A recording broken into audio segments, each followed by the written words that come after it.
শিক্ষক ছিলেন, তিনি বাংলা পড়াতেন। তিনি মাঝে মাঝে খুব রংচঙের শার্ট পরে আসতেন, কালারফুল শার্ট, ক্লাসের মধ্যে আসতেন। আমরা ক্লাসে মিচকি মিচকি হাসতাম, জোরে তো হাসা যাবে না। তো উনি কিছুক্ষণ পরে, চুল কিন্তু পুরো সাদা, আমার মতোই প্রায়, তো তিনি থেমে বলতেন, আর আপনি করে বলতেন, বলছে আপনারা আমার এই শার্ট দেখে হাসছেন তো? আমরা তো চুপ করেই থাকতাম। তিনি বলতেন আমি এটা ইচ্ছে করেই পড়ি এই জন্যে আমি নিজেকে বৃদ্ধ ভাবতে চাই না, আমি নিজেকে তরুণ ভাবতে চাই, যে কারণে কালারফুল শার্ট। তো আজকে এই সমস্ত ইয়াং পিপুলদের সামনে এসে আমার নিজেকে সেই ইয়াংই মনে হচ্ছে কিছুটা। যাই হোক, আজকে যে বিষয়টা নিয়ে এখানে আমি এসেছি, এটা এমন একজন মানুষের, এমন একজন নেতার সম্পর্কে একটি বই বেরিয়েছে। এটা একটা unique in Bangladesh culture, in Bangladesh politics. কারণ এই নেতা, তিনি দেশে নেই। তিনি প্রায় 17 বছর হবে না, প্রায় 17 বছর আগেই তিনি নির্বাসিত হয়েছেন, এবং নির্বাসনের থেকে তিনি কাজ করেছেন। নিন্দুকেরা, তার সমালোচকেরা এবং রাজনৈতিক প্রতিপক্ষের লোকেরা বলতো তারেক রহমান সাহেব কোনোদিনই সফল হতে পারবেন না।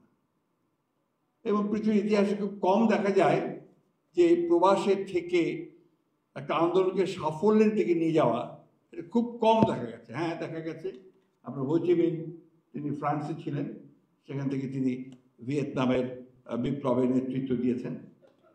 ইরানে খোমেনি, তিনি নেতৃত্ব দিয়েছেন বিদেশে থেকে। বাংলাদেশের ইতিহাসে খুব বেশি নেই। নেতাজি সুভাষ বসু চলে গিয়েছিলেন, কিন্তু সফল হতে পারেননি, বাইরে গিয়ে যুদ্ধ পরিচালনা করার চেষ্টা করেছিলেন, পারেননি। কিন্তু আমাদের এই নেতা জনাব তারেক রহমান, তিনি যুদ্ধ করেছেন, সংগ্রাম করেছেন, লড়াই করেছেন, নেতৃত্ব দিয়েছেন এমন একটি সময়ে যখন আমাদের নেত্রী, যার উপরে আমরা সবসময় বিশ্বাস করতাম, আস্থা রাখতাম, তিনি নির্বাসিত হয়ে তিনি কারাগারের মিথ্যা মামলায় তাকে সাজা দিয়ে তাকে জেলে পাঠানো হয়েছে। ঠিক সেই সময় তিনি আমাদের সামনে এসেছেন। আমি এই জন্য কথাটা বলছি যে আমি নিজে সবচেয়ে বেশি এটা আপনার সঙ্গে সম্পৃক্ত ছিলাম, কারণ আমি তখন মহাসচিবের দায়িত্ব পালন করছি। এটা যে কত কঠিন কাজ ছিল, যে পুরো একটি দলকে তার মূল নেতার অনুপস্থিতিতে পুরোপুরিভাবে সংঘবদ্ধ করে ফেলা অল্প সময়ের মধ্যে, সেটা তারেক রহমান সাহেব করতে পেরেছে। আমরা এই গুণটা তার অনেক আগেও দেখেছি, যখন তিনি দেশে ছিলেন এবং আমরা সরকারে ছিলাম, দেশের বেগম খালেদা জিয়া যখন প্রধানমন্ত্রী, সেই সময় তিনি কতগুলো কাজ শুরু করেছিলেন। একটা কাজ করেছিলেন যেটা রাজনৈতিক দলের একজন সক্রিয় কর্মী হিসেবে আমি লক্ষ্য করলাম, যে তিনি হঠাৎ সিদ্ধান্ত নিলেন যে তিনি প্রতিটি জেলায় ইউনিয়ন প্রতিনিধি সম্মেলন করবেন, যেটা বিএনপির মতো দলে আপনার খুব একটা কঠিন ব্যাপার ছিল। অর্থাৎ প্রতি ইউনিয়ন থেকে তিনি 5 জন করে প্রতিনিধি আনবেন এবং সেই জেলায় পুরো একটা আপনার একটা সম্মেলন হবে। সারাদিন তিনি সেখানে থাকবেন, সেখানে থেকে তিনি একদম তৃণমূল পর্যায়ের নেতাদের সঙ্গে কথা বলবেন এবং তাদের মতামত জানবেন, সেই হিসাবে তিনি তার পুরো পরবর্তী পদক্ষেপ গ্রহণ করবেন। এবং যে পথটা তিনি অবলম্বন করলেন তাতে ঠিক তার পিতার মতো। অর্থাৎ দুপুরে খাবার দেওয়া হবে, লাঞ্চ দেওয়া হবে। সেই লাঞ্চ কি হবে তিনি বলে দিলেন, সেই লাঞ্চটা হবে ভাত, ডাল আর একটা মাছ অথবা আপনার গোস্ত, গরুর মাংস হলে ভালো হয়, এইভাবে। অর্থাৎ কোনো আপনার আড়ম্বর থাকবে না, কোনো বাড়াবাড়ি থাকবে না। এই কাজটা তিনি তখন শুরু করেছিলেন। এরপরে আমি তখন কৃষি মন্ত্রণালয়ের দায়িত্বে ছিলাম। আমাকে তিনি একদিন হঠাৎ করে ডাকলেন, ডেকে বললেন যে আমি ফরহাদ মাজারের সঙ্গে একটি কথা বলতে চাই। কেন? বলে তিনি কৃষি আন্দোলন করছেন, নয়া কৃষি আন্দোলন ছিল তার, সেই নয়া কৃষি আন্দোলন আমি দেখতে চাই এবং আমি বুঝতে চাই যে তিনি কি করছেন।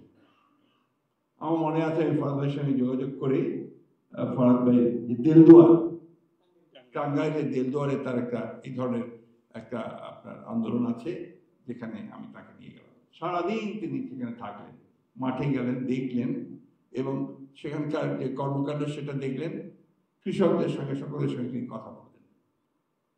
এরপরে আমি দেখলাম যে তারেক রহমান সাহেব ছাত্রদের নিয়ে তার যে সম্মেলন, এটা নিয়ে তিনি চলে গেলেন কক্সবাজারে। তার পিতা জিয়াউর রহমান সাহেব এই ছাত্রদের নিয়ে, মেধাবী ছাত্রদের নিয়ে, সমস্ত বিশ্ববিদ্যালয় কলেজের যারা প্রথম 5 জন, সেই 5 জনকে নিয়ে তিনি সমুদ্র ভ্রমণে গিয়েছিলেন। বিরোধীরা সবসময় সেটাকে বলে, বিশেষ করে আমাদের মহারানী হাসিনা বলতেন যে ছাত্রদের নিয়ে তিনি প্রমোদ ভ্রমণে গিয়েছিলেন। বেসিক্যালি ওটা ছিল তার সুদূর প্রসারী চিন্তা থেকে আসা। তিনি তখনই বুঝেছিলেন যে শুধু দেশের যে সম্পদ আছে সেই সম্পদ দিয়ে দেশকে রক্ষা করা যাবে না, দেশকে এগিয়ে নিয়ে যাওয়া যাবে না। এই জন্য সমুদ্রের সম্পদকে আহরণ করতে হবে। বেসিক্যালি সেখানেই তিনি সমস্ত সমুদ্র বিশেষজ্ঞ, ভূ বিশেষজ্ঞ, তাদেরকে নিয়ে তিনি মেধাবী ছাত্রদের নিয়ে তিনি সেখানে উঠলেন। আমি জানি না আপনাদেরকে বলতে এখানে কেউ আছেন কিনা, এখনো আপনি বাংলাদেশে বহু মেধাবী ছাত্র পাবেন যারা এখন কেউ সেক্রেটারি হয়ে গেছেন, কেউ পিএইচডি করেছেন, কেউ বিশ্ববিদ্যালয়ে আছেন, কেউ বাইরে আছেন। তারা সেই ভ্রমণের কথা তারা বলতে পারে না, কারণ ওইখানে গিয়ে তারা জেনেছে যে সমুদ্র কি, সমুদ্রের মধ্যে কি আছে, কি সম্পদ কি আছে, তারা সেখানে গিয়ে জানতে পেরেছে। এই যে সুদূর প্রসারী চিন্তা, এই যে ভবিষ্যতের অনেক দূরে দেখা এবং একটা অসাধারণ সাংগঠনিক দক্ষতা, এটা তিনি তার পিতার কাছ থেকে পেয়েছেন।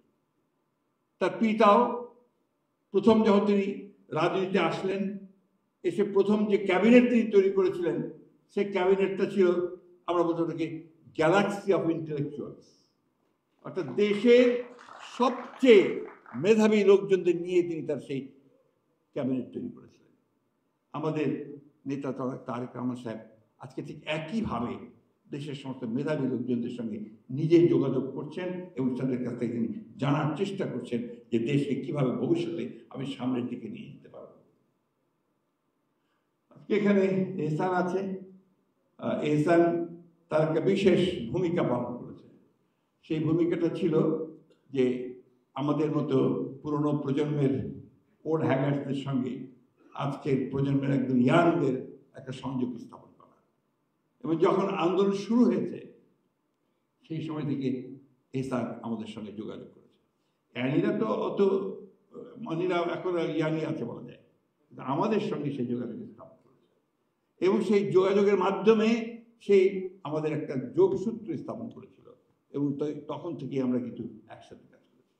আজকে এখানে আদর্শের যে প্রকাশক, তিনি, তাকে দেখে আমার মনে হলো যে তিনি আমার বাসায় একবার এসেছিলেন, রিমেম্বার প্রপারলি, এবং যখন তার একটি বই ছাপানোর কারণে তাকে এখানে এই বইমেলাতেই তাকে আপনার স্টল দেওয়া হয়নি, তাকে বাধা দেওয়া হয়েছে। সেই বইটি ছিল আজকের ইয়াং জেনারেশনের অনেকের কাছে অত্যন্ত প্রিয়, ফার্ম আব্দুল সালাম, আমার জামাতা। ওই বই ছাপানোর কারণে তাকে এখানে স্টল দেওয়া হয়নি। জিয়া হাসানের বই অবদান ছিল সেখানে, তাই না? তো এই যে বিষয়গুলো আমি এই জন্য বলছি যে আসলে এটা একটা অসাধারণ, একটা অসাধ্য সাধন হয়েছে। আমরা যারা দীর্ঘ 15 বছর ধরে এই ফ্যাসিস্ট হাসিনাকে সরানোর জন্য চেষ্টা করছি, কাজ করে যাচ্ছি, অনেক অত্যাচার, নির্যাতন, নির্বাসন হয়েছি, তাদেরকে একদম কোণঠাসা করে দিয়ে প্রায় শেষের দিকে নিয়ে গিয়ে উনি ধারণা করে নিয়েছিলেন যে বাহ, জিতেই গেলাম বোধ হয়, আর আমাকে কেউ কিছু বলতে পারবে না, আমি ক্ষমতা থেকে কোনোদিনই যাব না। কিন্তু তারেক রহমান সেই মুহূর্তে এই ইয়াংদের সঙ্গে যোগাযোগ স্থাপন করেছেন, তাদেরকে সবসময় পরামর্শ দিয়েছেন, কথা শুনেছেন, কি করা দরকার সেই কাজগুলো করেছেন। আমরাও তাদের সঙ্গে সেই কাজগুলো করার চেষ্টা করেছি। আজকাল অনেকে সেগুলো ভুলেই যায় বোধ হয়, না কেউ জানে না, বলতে পারবে, কথা বলতে পারবো না। তো এই অবস্থা থেকে কিন্তু আমরা সবাই এই জায়গায় এসেছি।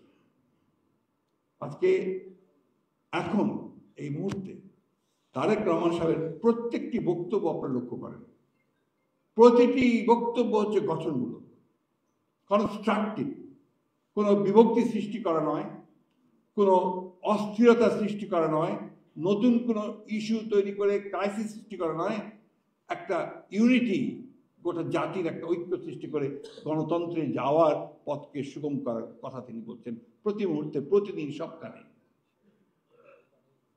এটা আজকে খুব সচেতনভাবে কেউ কেউ চেষ্টা করছেন এই বিষয়টাকে ভেঙে দেওয়ার, কেউ কেউ চেষ্টা করছেন দেশে অস্থিরতা এবং একটা, আমি সোজা কথা বলি, এনার্জি তৈরি করা, একটা নৈরাজ্য সৃষ্টি করা, এবং তারা অনেকাংশে সফল হচ্ছে বিভিন্ন জায়গায়, যে কথাটা এসানও বলেছে। আমাদের প্রত্যেকের দায়িত্ব হবে যে ওই জায়গাটাকে সচেতনভাবে এড়িয়ে আমরা যেন জনগণকে সঠিক পথে নিতে পারি। আমি গতকাল যে খুলনায় যে ঘটনা ঘটেছে, আমি অত্যন্ত দুঃখজনক ঘটনা, আমি নিন্দা জানাই, এবং সেই সঙ্গে এটাও আমি প্রত্যাশা করি যে সুষ্ঠু তদন্ত করে দেখা দরকার যে কারা এগুলো ঘটিয়েছে। এই বিষয়টা অবশ্যই হওয়া দরকার, কারণ আমরা যেটা দেখছি সোশ্যাল মিডিয়াতে পরের দিকে এসছে যে শুরুটা কাকে দিয়ে হলো। গণতন্ত্রের কথা বলবেন, অথচ আমার মত প্রচার করতে গেলে আপনি সেখানে আটকাবেন। আর তারা তাদের মতামতকে তখন তারা শক্তি